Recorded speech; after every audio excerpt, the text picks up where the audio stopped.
أعوذ بالله من الشيطان الرجيم بسم الله الرحمن الرحيم Sürü Hud Məkkədə nazil bolğan 123 ayət. Nəhayət şəfqətli və mehriban Allah'ın ismi bilan başlayman. Alif, Lam, Ra. Bu hikmət bilan iş qılğuchi. Hammadan xabardor Allah tərəfindən nazil bolğan ayətlərin tüzülüşü puxta. Aqida, ahkam, vaz və qıssalar təfsili bayan qılınğan kitapdır. Aytqinki, sizlar faqat Allah'a ibadat qılыңlar. Şübhəsizki, mən sizlərə Allah tərəfindən əvətilgən, kafir bolsаңlar, sizlərni Allah'ın azabından agahlandırğucuman. İman etсаңlar, Allah'ın savabı bilan sizlərə xush xabar bergücuman. Sizlər Parvardigarыңlardan məğfirat tələb qılыңlar. Ondan onunğa tövbə qılыңlar. Allah sizlərni muayyan müddətkiçə, yəni ömrüңlər axırlaşıb, əclinglar yetküçə hayati dünyadan obdan bəhrəman qılıdı. Yaxşı iş qılğucuğa qılğan yaxşılığının savabını beridi. Əgər imandan yüz örsənglər, azabqa duçar bolasızlar. Sizlərning qiyomat kunining cho'ng azobiga qilishinglardan ansirayman. O'lgandan keyin Allohning dargohiga qaytisizlar. Allah har narsaga qodirdir. Rastla, ular, ya'ni kofirlar, Rasulullah Qur'on o'qiyotganda, uning yenidan o'tganlarida, uningdan yoshirinish uchun yuz o'riydi. Rastla ular kiyimlari bilan cho'mkinib olganlarida, Allah ularning yoshirun va oshkor ishlarini bilib turadi. Allah haqiqatan dillardagini bilguchidir. 12. para. Yer yuzidagi hayvonlarning hammasiga rizq berishni Allah marhamat yuzidan ustiga olgan.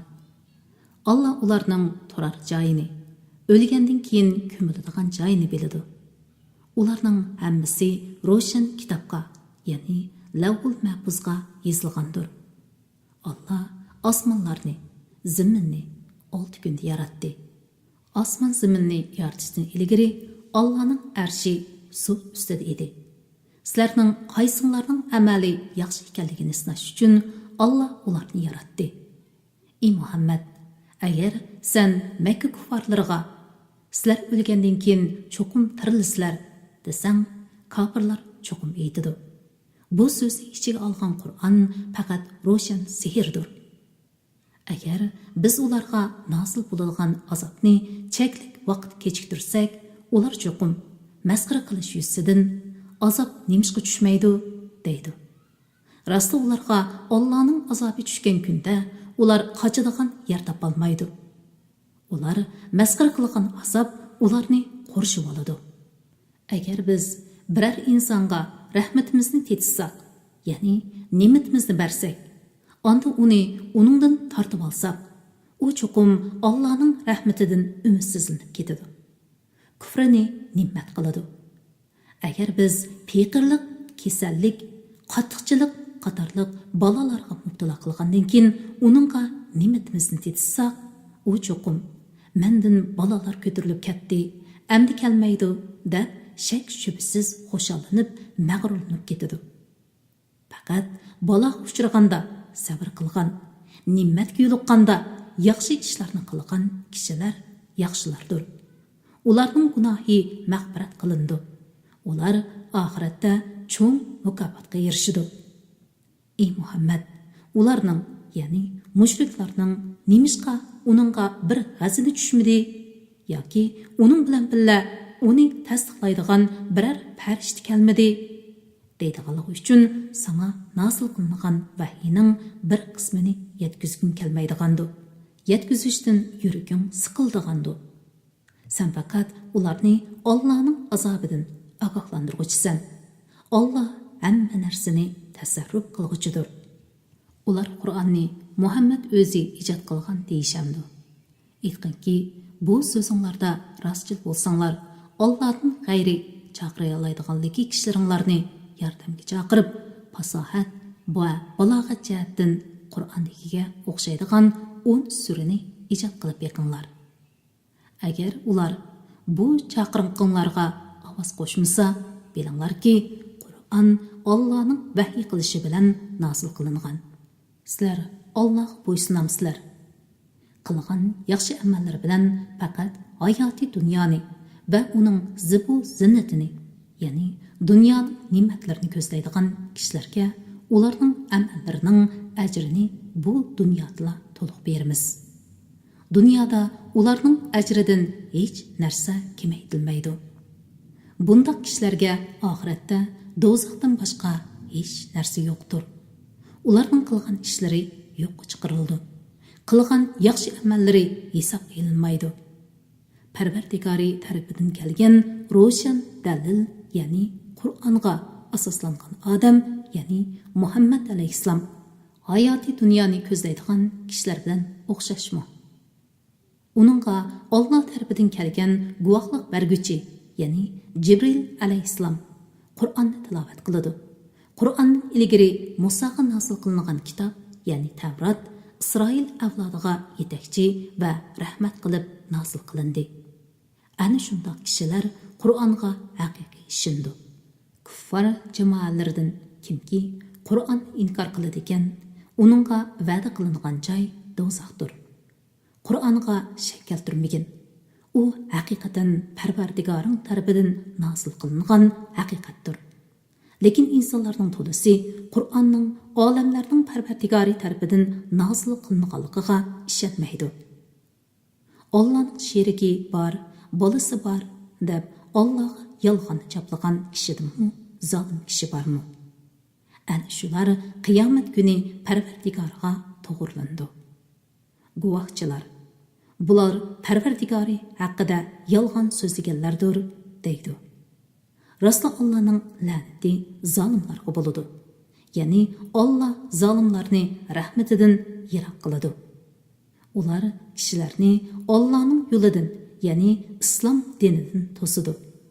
Allohning yo'lining agir bo'lishini tilaydi. Ular oxiratni inkor qiluvchilardir. Ana shular ziminda Allohning azobidan qochib qutulolmaydi. Ularga Allohdan boshqa ega bo'ladigan yordamchilarmi bo'lmaydi. Ular qatma-qat azobga duchor bo'ladi. Ular haqni anglashga va haqni ko'rishga qodir bo'lolmaydi.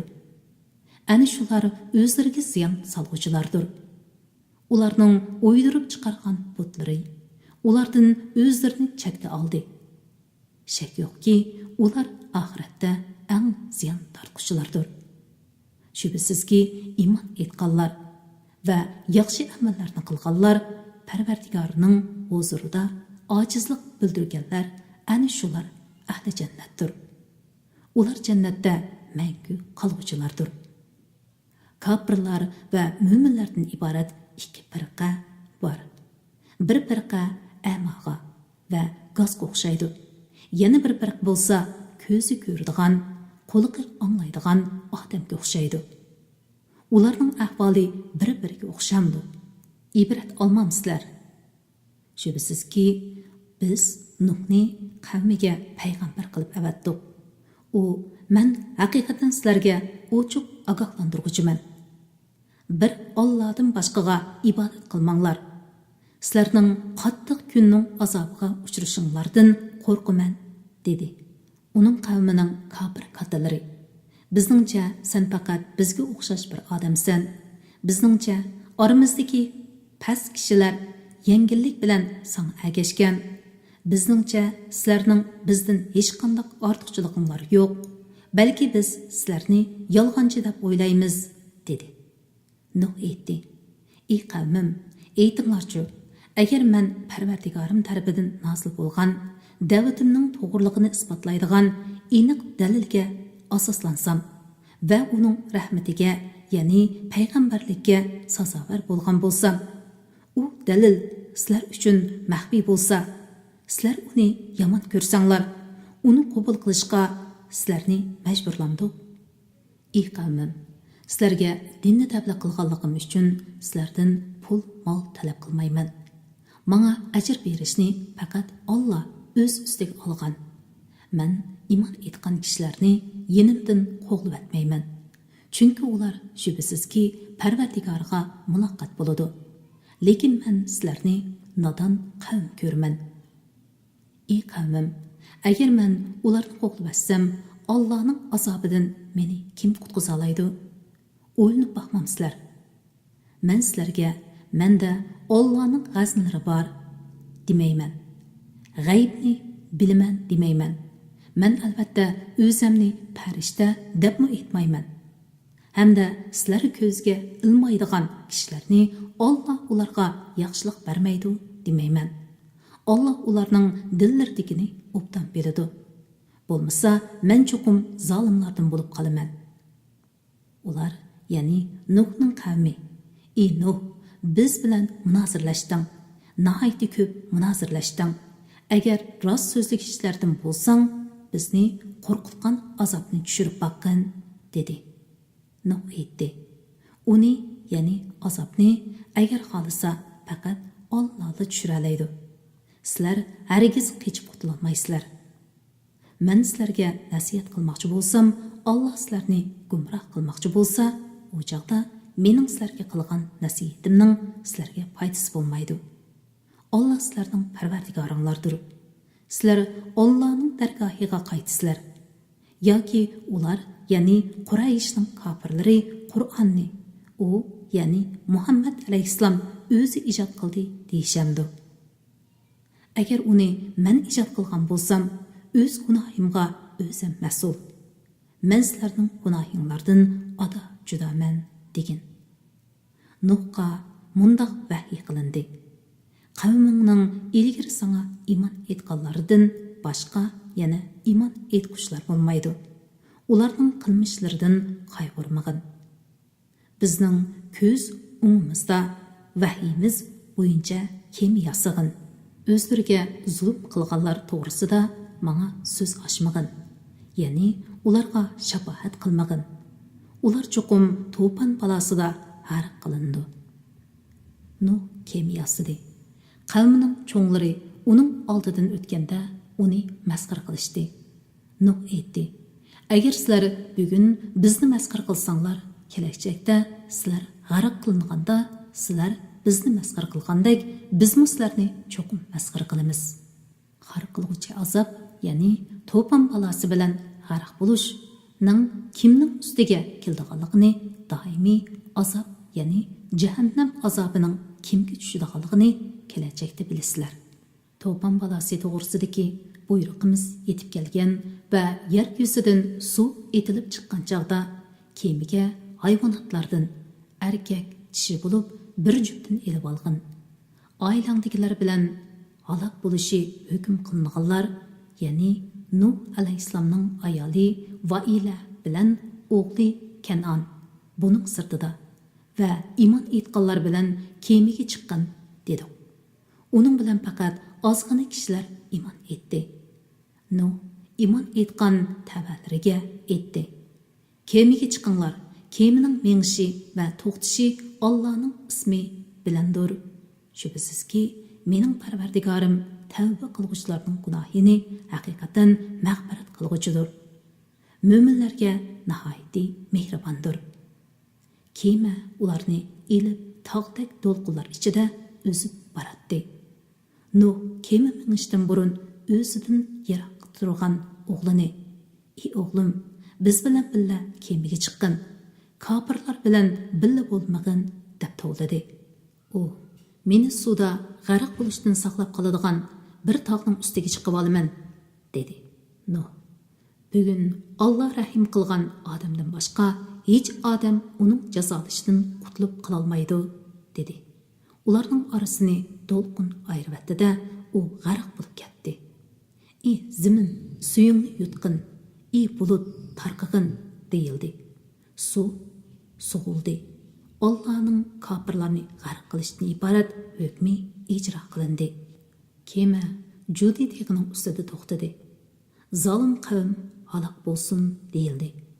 Nuh Parvardigoriga duo qilib: "Parvardigorim, o'g'lim mening oilamdagilardan edi. Sen menga ularning nijot tepishini va'da qilgan eding. Sening va'dang albatta haqdir. Sen haqiqatan eng to'g'ri hukm qilg'uchisan, dedi. Allah aytdi: "Ey Nuh, u men nijot tepishni va'da qilgan oilangdagilardan emas. Uning amali yomondir.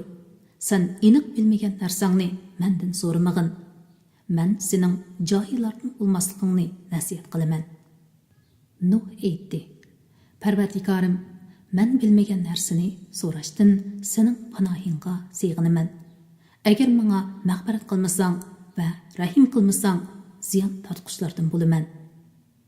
Aytildi, ya'ni Allah aytdi: "Ey Nuh, sana sen bilan kemida birga bo'lganlarning bir qism avlodiga biz tarafdan nozil bo'lgan omonlik va barakatlar bilan kemidan tushgin.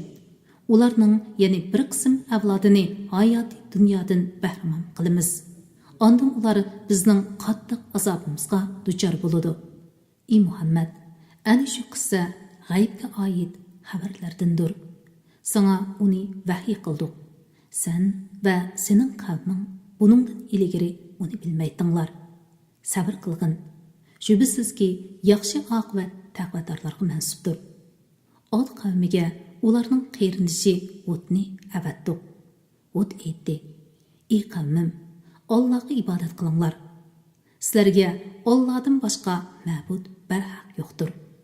Sizlar Allohdan g'ayriga cho'qinish bilan faqat Allohga yolg'onni to'qig'uchilarsizlar. Ey qavmim, men tabliq uchun sizlardan ajr so'ramayman. Menga ajr berishni faqat meni yaratgan Alloh ustiga olgan. Sizlar tushunmamsizlar.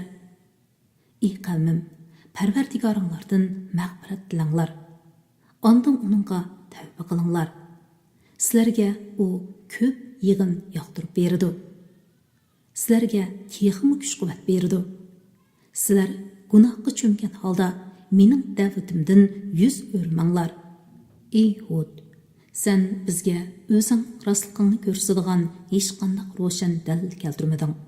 Sening so'zing bilan biz ilahiylarimizni tashlatmaymiz va sening payg'ambarligingga ishonmaymiz. Biz faqat seni ba'zi ilohlarimiz saron qilib qo'yibdi deymiz." Hud aytdi: "Men haqiqatan Allohni guvoh qilaman. Sizlarmi guvoh bo'linglarki, men sizlarning Allohni qo'yib sherik keltirgan butlaringlardan ado judaman. Hammanglar menga suiqasd qilinglar. Menga muhlat bermanglar. Shubhisizki, mening Parvardigorim va sizlarning Parvardigoringlar bo'lgan Allohga men tavakkul qildim. Allohning boshqarishida bo'lmagan birmu maxluq yo'qdir. Parvardigorim haqiqatan to'g'ri yo'ldadir. Ya'ni odil bo'lib, hech kishiga qilcha zulm qilmaydi. Agar sizlar mening da'vatimni qabul qilishdan yuz o'rsanglar, yuz o'rgininglarning menga ziyni yo'q. Sizlarga men Parvardigorimning elchiligini yetkazdim. Payg'ambarning vazifasi faqat tabliq qilishdir. Parvardigorim sizlarni halok qilib, o'rninglarga boshqa bir qavmni keltirdi. Sherik keltirish bilan Allohga qilcha ziyon yetkazolmaysizlar. Parvardigorim haqiqatan har bir narsani kuzatib turguchidir." Bizning azoblash buyrug'imiz kelganda Hudni va uning bilan birga bo'lgan mo'minlarni marhamat qilib qutqizdik. Ularni qattiq azobdan xalos qildik. Ana shu Od qavmi Parvardigorimning mo'jizalarini inkor qildi. Uning payg'ambarlariga osiylik qildi. Har bir uchiga chiqqan tarsa, shafqatsiz, ya'ni haqqa qarshilik qilib jidallash kuchining buyrug'iga agashdi. Ularga bu dunyoda la'nat qilindi. Qiyomat kunimi ularga la'nat qilindi. Bilinglarki, Od qavmi haqiqatan Parvardigorni inkor qildi. Ogoh bo'linglarki, Hud qavmi bo'lgan Od halok bo'lsin. Samudga ularni qeyrindishi Solihni payg'ambar qilib avatdik. U aytdi: "Ey qavmim, Allohga ibodat qilinglar. Sizlarga Allohdan boshqa hech ma'bud barhaq yo'qdir. U sizlarni zamindan, ya'ni tuproqdan yaratdi. Sizlarni zaminda turg'izdi. Allohdan mag'firat tilanglar. Ondan uningga tavba qilinglar. Parvardigorim haqiqatan yaqindir. duoni ijobat qilg'uchidir. Ular Isoli, buningdan burun sen aramizda umid qilingan kishi eding. Ya'ni bu so'zni aytishingdan burun aramizda cho'ng odam bo'lib qolishingni umid qilatdik. Bizni ota-bobolarimiz ibodat qilib kelgan butlarga ibodat qilishdan to'simsan. Shak shubsizki, haqiqatan biz sen da'vat qilgan ishqa zo'r gumondimiz deyishdi. Solih aytdi: "Ey qavmim, aytinglarchi, agar men Parvardigorim tarafidan nozil bo'lgan aniq dalilga asoslansam va uning rahmati, ya'ni payg'ambarlikka sasovar bo'lsam, shundoq turuqliq Allohga qarshilik qilsam, Allohning azobidan meni kim qutqizdi? Meni o'zinglarga ergishishga da'vat qilish bilan menga faqat ziyondan boshqani ziyoda qilmaysizlar.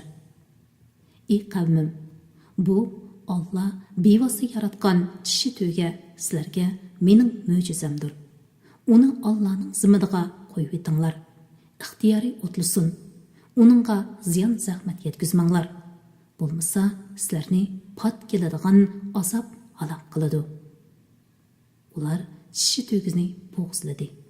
Solih aytdi: "Uyinglarda hayotlikdan 3 kun bahramon bo'lib olinglar. Bu va'da yolg'on emas.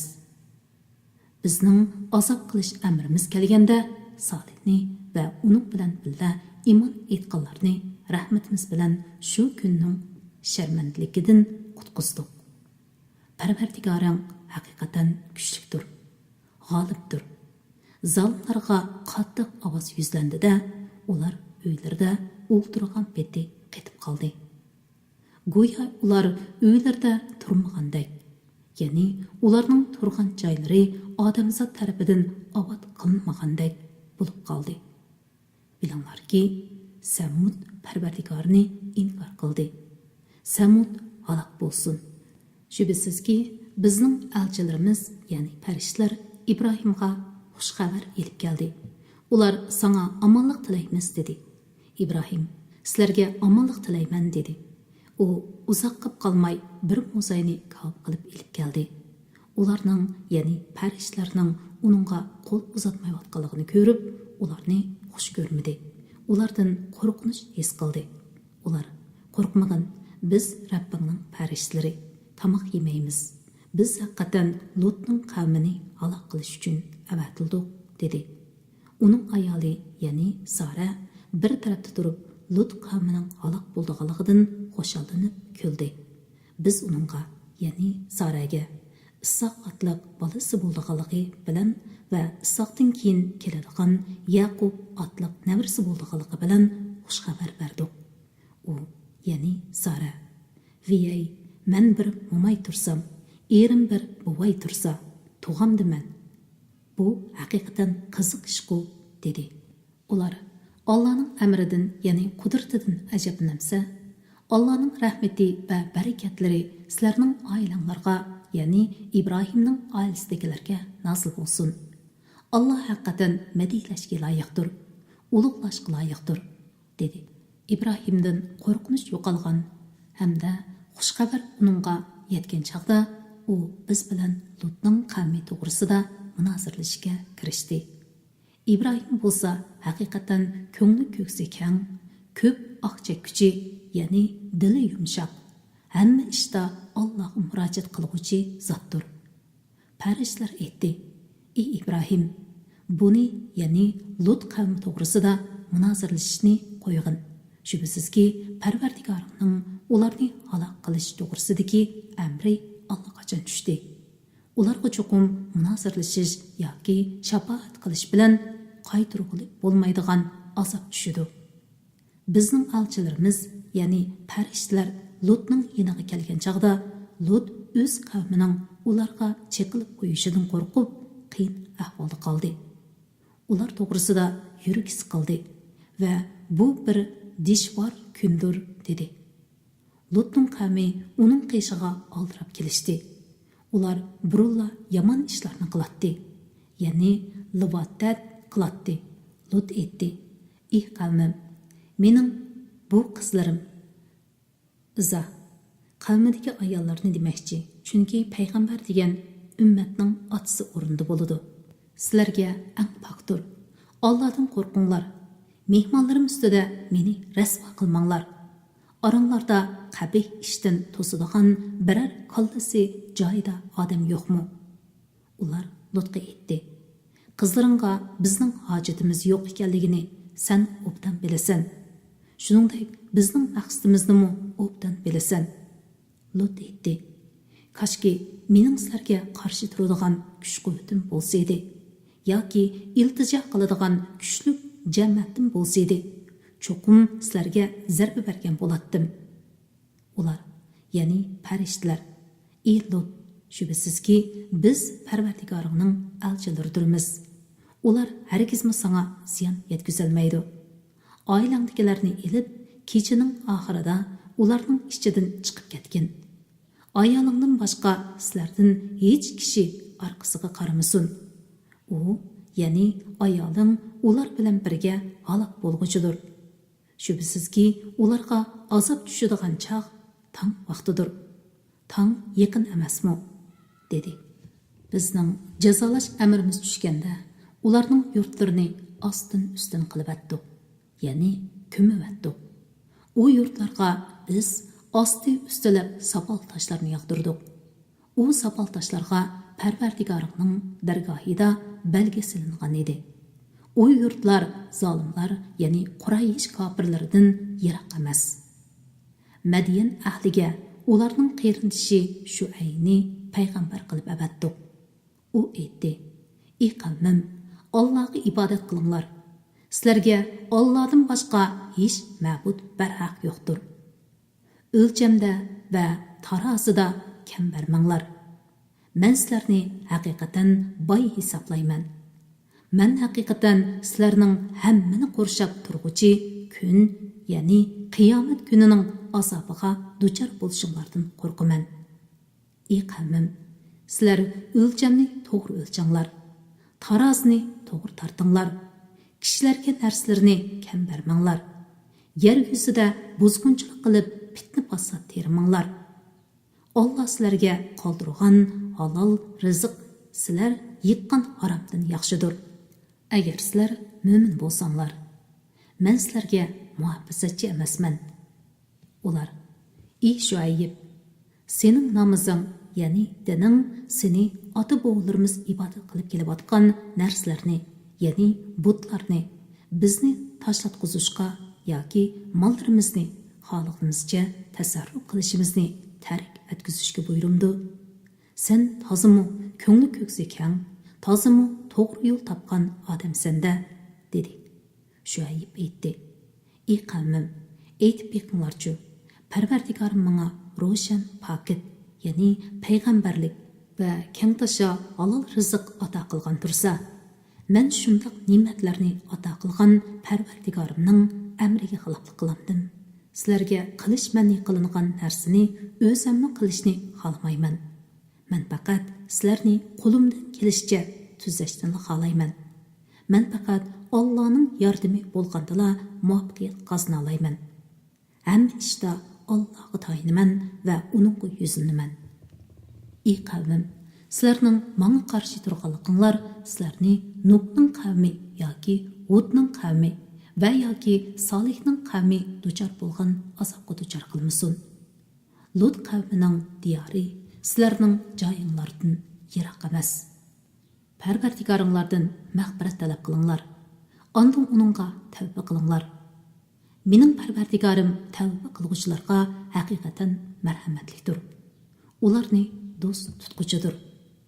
Ular: "Ey Shuayb, biz sening aytganlaringning nurg'unni tushunmaymiz. Biz albatta seni aramizda kuchsiz odam deb qaraymiz. Sening qavm qarindoshlaring bo'lmaganda edi, biz seni cho'qim tosh kesak qilib o'ldiratdik. Sen bizga e'tiborli emassan", dedi. Shuayb aytdi: "Ey qavmim, mening qavm qarindoshlarim sizlarga Allohdanmi e'tiborliqmi? Sizlar Allohni orqanglarga cho'rivatdinglar, ya'ni Allohga itoat qilmadinglar va Allohni ulug'lamadinglar. Parvardigorim sizlarning qilmishinglardan albatta to'liq xabardordir. Ey qavmim, Sizlar o'z yo'linglar bo'yicha harakat qilinglar. Menmi albatta o'z yo'lim bo'yicha harakat qilay. Uzoqqa qolmay kimning rasvo qilg'uchi azobga duchor bo'lganligini va kimning yolg'onchi ekanligini bilasizlar. İşinglarning oqibatini kutinglar. Shubhasizki, men sizlar bilan birga kutaman.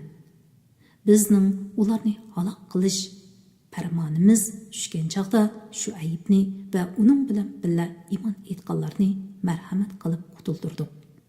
O'zlariga zulm qilganlarga qattiq ovozdan paydo bo'lgan zilzila yuzlandi. Ular o'z uylarida o'ltirgan peti qaytib qoldi. Go'yo ular uylarda turmagandek, ya'ni yashimagandek bo'lib qoldi. Madyan aholisi xuddi Samud qavmi halok bo'lgandek halok bo'lsin. Biz Musoni haqiqatan oyatlarimiz, ya'ni Allohdan hosil bo'lgan diniy ahkomlar va ro'shan dalillar, ya'ni mo'jizlar bilan Fir'avnga va uning qavmining cho'nglariga payg'ambar qilib avatdik. Ular Fir'avnning buyrug'iga bo'ysundi. Fir'avnning buyrug'i to'g'ri emas edi. Fir'avn qiyomat kuni boshlamchilik bilan o'z qavmini do'zaxga boshlab kirdi. U joy nima degan yomon. Ular bu dunyodami, qiyomat kunidami la'natga uchraydi. Ularga berilgan ikkala dunyoda la'natga uchrashdan iborat bu so'g'a nima degan yomon. Mana bular aholisini biz halok qilgan yurtlarning xabarlaridir. Uni sana vahiy orqali bayon qilamiz. U yurtlardan izi qolganlarimi bor. Ya'ni aholisi halok qilinib, yurtlarning o'rni qoldirilganlarimi bor. Izi qolmaganlarimi bor. Ya'ni aholisi bilan qo'shib o'rib etilgan ziroatdek vayron qilinganlarimi bor. Biz ularga zulm qilmadik. Lekin ular o'zlariga o'zlari zulm qildi. Parvardigoringning ularni halok qilish farmoni kelganda, ularning Allohni qo'yib ibodat qilgan ma'budlari hech narsaga asqatmadi. Ularga faqat ziyon soldi. Parvardigoring zolim yurtlar aholisini halok qilsa, ana shunda halok qiladi. Allohning azobi haqiqatan to'liq qattiqdir. Oxirat azobidan qo'rqadigan odam bu qissadan albatta ibrat oladi. Ana shu kun butun xaloyiq hisob berish uchun yig'iladigan kundir. Ana shu kun hamma hozir bo'ladigan kundir. Uni, ya'ni qiyomat kunini biz muayyan muddatgacha ta'xir qilamiz. Qiyomat kuni bo'lganda har qanday odam faqat Allohdan ijozat bo'lgandala so'zlaydi. Ularning ba'zilari badbaxt bo'ladi, ba'zilari saodatmand bo'ladi. Badbaxtlarga kelsak, ular do'zaxga kiradi. Ular do'zaxda eshak o'ngragandek tovlab nola faryod chekadi. Do'zaxning osmon zimini yo'qolmayla tursa, ular do'zaxda Parvardigoring xohlagan zamongacha davomli turib beradi. Parvardigoring albatta xohlaganini qilg'uchidir. Saodatmanlarga kelsak, ular jannatga kiradi. Jannatning osmon zimini yo'qolmayla tursa, ular jannatda Parvardigoring xohlagan zamongacha davomli turib beradi. Bu ularga qilingan o'zlib qolmaydigan inomdir. Ular, ya'ni mushriklarning butlarga cho'qinishining gumrohlik ekanligidan shaklanma. Ular faqat o'zlarining biz sana qissasini bayon qilgan ota-bobolarga o'xshashla cho'qinadi. Biz ularning azobdan tegishli nisbasini cho'qim kamaytmay beramiz. Shubhasizki, biz Musoga kitob, ya'ni Tavrat berdik. Uning to'g'risida ixtilof qilindi. Ya'ni uning qavmi bu kitob ustida ixtilof qilishdi. Parvardigoringning oldin chiqargan ularni jazolashni qiyomatga qoldirish haqidagi hukmi bo'lmasa edi, ularning orasida mushu dunyoda yaxshiga yaxshicha, yomonga yomoncha cho'qim hukm chiqariladi. Haqiqatan ular uningdan, ya'ni Qur'ondan zo'r gumondadir. Parvardigoring har bir odamga uning qilgan amallarining mukofotini to'liq beradi. Allah albatta ularning amallaridan to'liq xabardordir. Ey Muhammad, Allah seni buyurgandek to'g'ri yo'lda bo'lgin. Sana iman etganlarmı to'g'ri yo'lda bo'lsin. Manni qilingan ishlarni qilib, Allah'ның cheklaridan chiqib ketmanglar. Shubsizki, Allah qilmishinglarni ko'rib turguchidir. Zalimlarga mayil bo'lmanglar.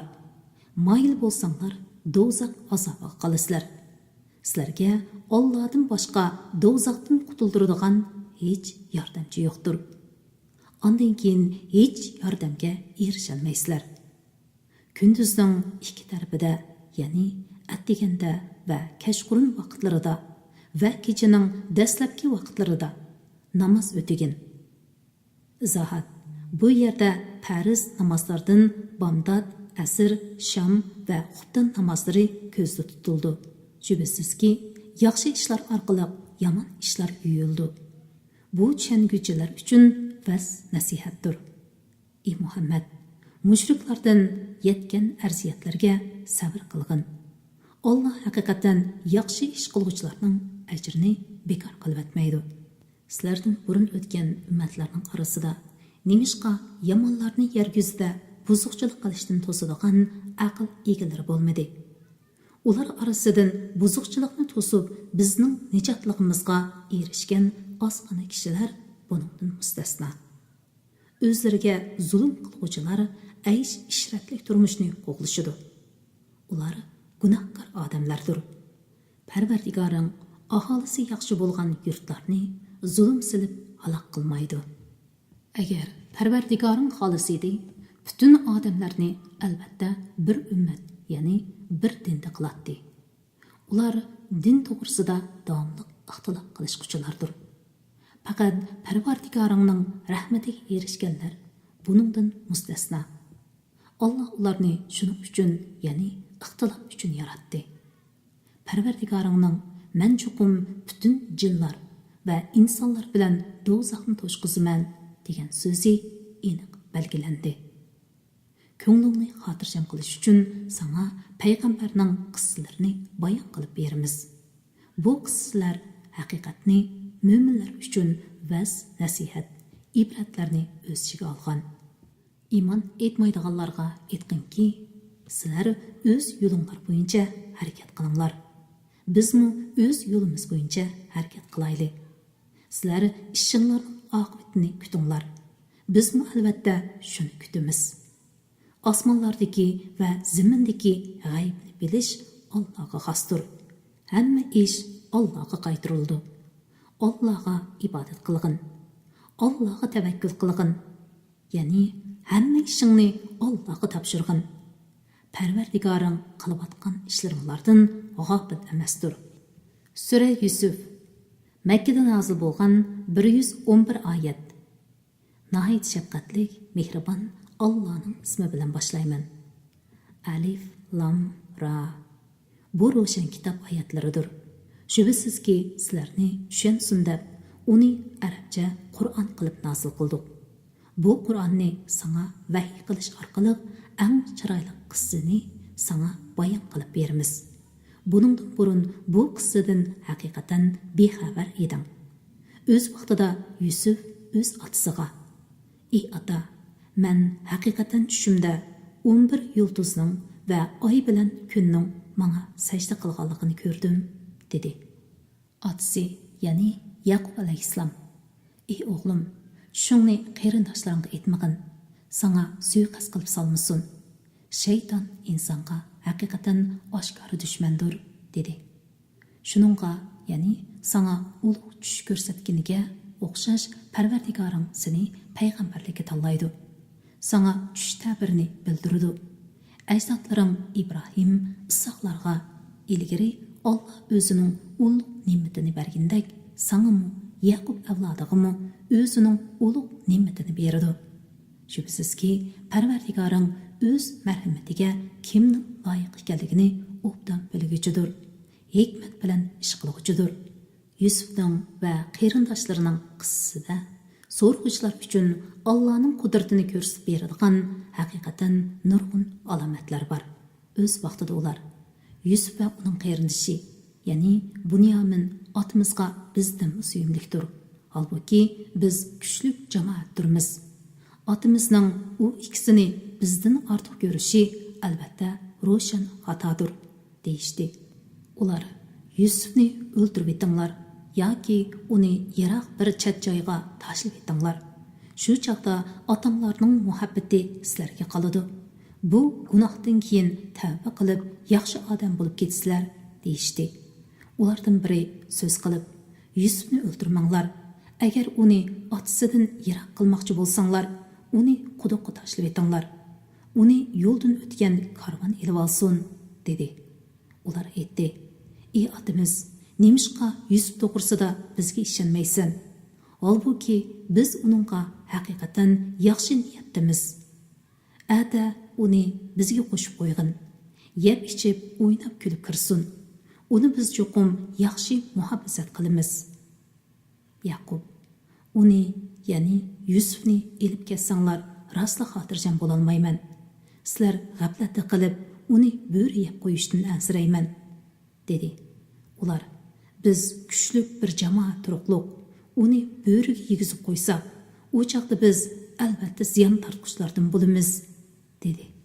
Ular Yusufni elib chiqib ketgan va uni quduqqa tashlashni birda qaror qilishgan chaqda, biz Yusufga kelgusida ularga bu ishni sening Yusuf ekanligingni ular uqmaydigan paytda aytqin deb vahiy qildik. Ular kechda otasining oldiga yig'lab kelishdi. Ular: "Ey otamiz, Yusufni narslarimizning yanida qo'yib yugurishga ketib qolibdi. Uni bo'ri yeb ketibdi. Rost gap qilsaqmi, sen bizga ishonmaysan", deyishdi. Ular Yusufning ko'ngligini yolg'ondan qonga bo'yab elib kelishgan edi. Yaqub: "Bu ishni nafsinglar sizlarga chiroyli ko'rsatib qilg'izibdi. Men faqat chiroyliqcha sabr qilaman. Sizlarning mushu yolg'on so'zinglarni ko'tarishimga Alloh madadkordir", dedi. Bu yerdan bir karvon o'tdi. Ular suvchisini suv elib kelishga avatdi. U suvg'isini quduqqa tashladi va "Xush xabar, mana bir o'g'il bola", dedi. Ular uni tijorat mili sifatida maxfiy tutishdi. Ularning qilmishlarini Alloh bilib turguchidir. Ular Yusufni sanoqli bir qancha tangaga arzon bahoda setib etdi. Chunki ular Yusufga qiziqmagan edi. Uni setib olgan Misrlik odam ayoliga uni yaxshi kutgin, bizga asqatar yoki bola qilib olarmiz, dedi. Shuningdek, ya'ni Yusufni quduqdan qutqizganimizdek, Yusufni Misr ziminiga yerlashtirdik. Uningga tush ta'birini o'rgatdik. Alloh xohlagan ishni amalga oshirishga qodirdir. Lekin insonlarning to'lisi buni uqmaydi. Yusuf qironiga yetganda uningga hikmat bilan ilm ato qildik. Yaxshi ish qilguvchilarni shundoq mukofotlaymiz. Yusuf turayotgan uydagi ayol, ya'ni Zulayxa, Yusufdan o'z bilan munosabat o'tkazishni talab qildi. U eshiklarni taqib etib, "Beri kel", dedi. Yusuf: "Xudo panoh bersin. U, ya'ni ering haqiqatan mening xo'jayinimdir. U meni yaxshi kutdi. O'ziga zulm qilguvchilar haqiqatan nijot topolmaydi", dedi. U, ya'ni Zulayxa, Yusufga yaqinchilik qilishga bel bog'ladi. Parvardigorning ro'shan dalilini ko'rmagan bo'lsa, Yusuf uningga moyil bo'lgan bo'ladi. Biz Yusufni gunohdan va sat ishdan ana shundoq saqladik. Shubhisizki, Yusuf bizning sodiq bandlarimizdan edi. Ularning har ikkisi Yusuf chiqib ketish uchun Zulayxa uni qaytirib kelish uchun eshikka qarab yugurishdi. Bu chaqda u, ya'ni Zulayxa, Yusufning ko'ngligini orqasidan tortib yirtibdi. Eshik oldida uning, ya'ni Zulayxaning eri bilan do'qurishib qilishdi. U, ya'ni Zulayxa, "Sening ahliyingni dafsanda qilmoqchi bo'lgan odamni faqat zindonga tashlash yoki qattiq qiynash bilan jazolash kerak", dedi. Yusuf: "U, ya'ni Zulayxa, mendan munosabat o'tkazishni talab qildi", dedi. U, ya'ni Zulayxaning oilasidagilarning birsi guvohlik berib, Yusufning ko'ngligi oldidan yirtilgan bo'lsa, uning, ya'ni Zulayxaning so'zi rost, Yusufning so'zi yolg'on. Yusufning ko'ngliga orqasidan yirtilgan bo'lsa, uning, ya'ni Zulayxaning so'zi yolg'on, Yusufning so'zi rost dedi. U, ya'ni Zulayxaning eri Yusufning ko'ngligining orqasidan yirtilganligini ko'rib, "Ey ayollar jamoasi, bu cho'qim sizlarning hilanglardir. Sizlarning hilanglar haqiqatan cho'ngdir" dedi. Ya'ni aytdi: "Yusuf, buni so'zlab yurmagin. Ayolim, sen o'z gunohingga kechirim so'ragin. Sen haqiqatan xatolashding." Shahardagi ba'zi ayollar Aziz, ya'ni Misrning podshosining xotini qo'liga kuyib qolib, uning bilan munosabat o'tkazishni talab qilibdi. Biz uni albatta oshkora ozg'on deb qaraymiz deyishdi. U, ya'ni Zulayxa, ularning gap so'zlarini anglab, ularga mehmontarchilikqa chaqirib, odam avatdi. Ularga yulindigan tagiya yostiqlarni tayyorladi. Ularning har biriga birdan pichoq berdi. Zulayxa Yusufga: "Sen chiqib ular bilan ko'rishgin" dedi. Ular Yusufni ko'rib hang-tang bo'lib qolishdi va o'zlarining qo'llarini kesib olishdi. Ular: "Bundaq chiroyli insonni yaratgan Alloh pokdir. Bu odamzod emas, faqat bir esil farishtadir" deyishdi. U, ya'ni Zulayxa: "Mana bu sizlar uning uchun meni ayblagan yeliq odam. Men uningdan munosabat o'tkazishni talab qildim, lekin u o'zini chin saqladi. Agar u yanada buyruqimni qilmasa, cho'qim zindonga tashlandi, cho'qim xor odam bo'lib qoladi" dedi. Yusuf: "Ey Parvardigorim, menga ular undigan narsadan ko'ra zindon suyumlikdir. Agar ularning hiylasini mendan tabiy qilmasang, insonchilikda ularga moyil bo'lib qolaman, nodonlardan bo'lib qolaman" dedi. Parvardigori uning duosini ijobat qilib, ularning hiylasini Yusufdan tabiy qildi. Alloh iltijo qiluvchilarning duosini haqiqatan anglab turg'uchidir. Ularning ahvolini bilib turg'uchidir. Ondan ular Yusufning begunoh ekanligiga doir faktlarni ko'rgandan keyin uni bir mahal qamab qo'yishni loyiq topdi. Zindonga Yusuf bilan ikki yigit birga kirgan edi. Ularning biri: "Men tushimda o'zimni haqiqatan o'zimdan aroq siqayotgan ko'ribdiman" dedi. Ikkinchisi: "Men tushimda o'zimni haqiqatan beshimda non ko'tarib turgan, nonni qushlar yeyotgan ko'ribdiman. Ta'birni bizga aytib bersang, biz seni haqiqatan yaxshilik qiluvchilardan, ya'ni tushga ta'bir beroladiganlardan deb qaraymiz" dedi. Yusuf aytdi: "Ikkinglarga sirtdan tamoq kirishdan burun uning nima ekanligini sizlarga aytib beralayman. Bu Parvardigorim menga bildirgan narsalardandir.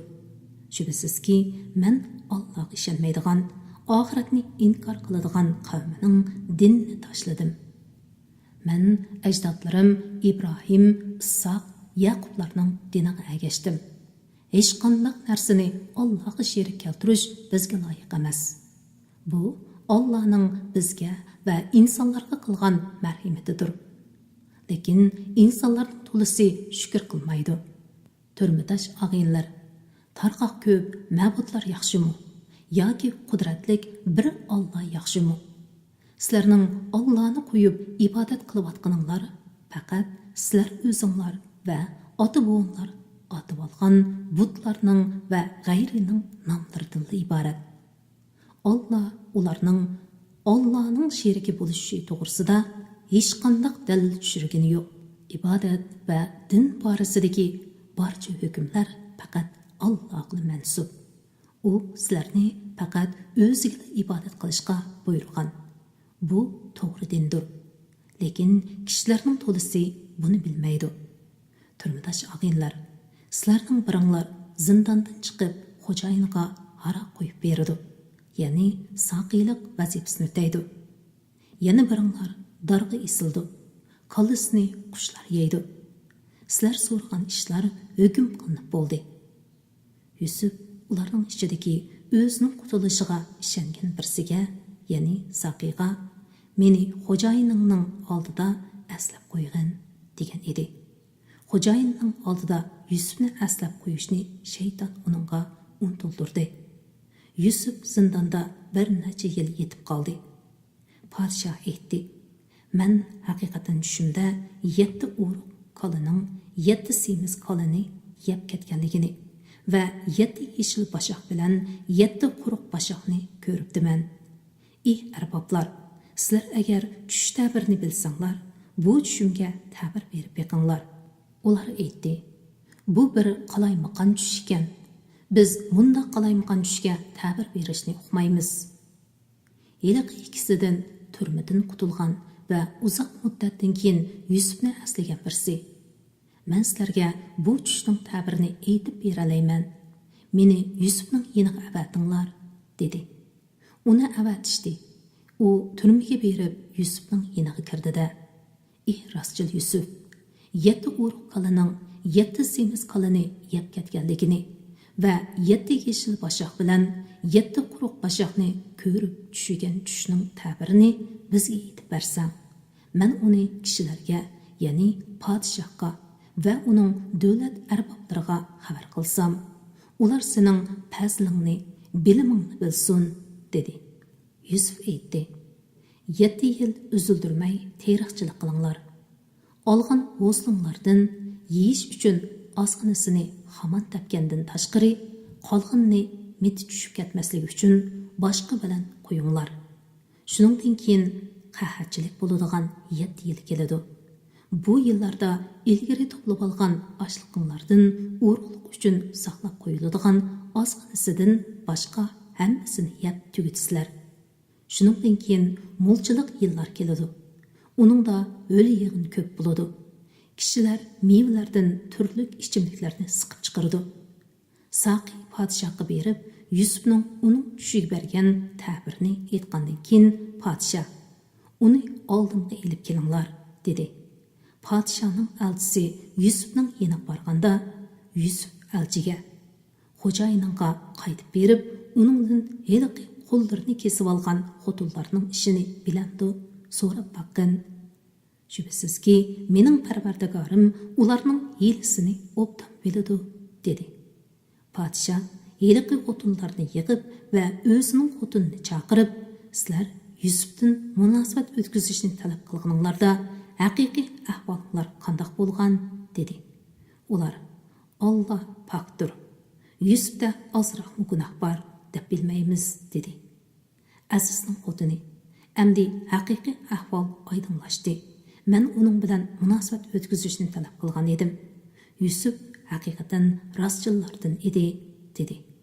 Yusuf aytdi: "Bu, ya'ni podshohning elchisini qaytirib etganligim, aziz yo'q chog'da xotiniga xiyonat qilmaganligimni va xoinlarning hilisini Allohning muvaffaqiyatga erishtirmaydiganligini azizga bildirish uchundir." Kitob o'qish munbiri avlodlar torbetidan tarqatildi. Assalomu alaykum va rahmatullohi va barakatuh.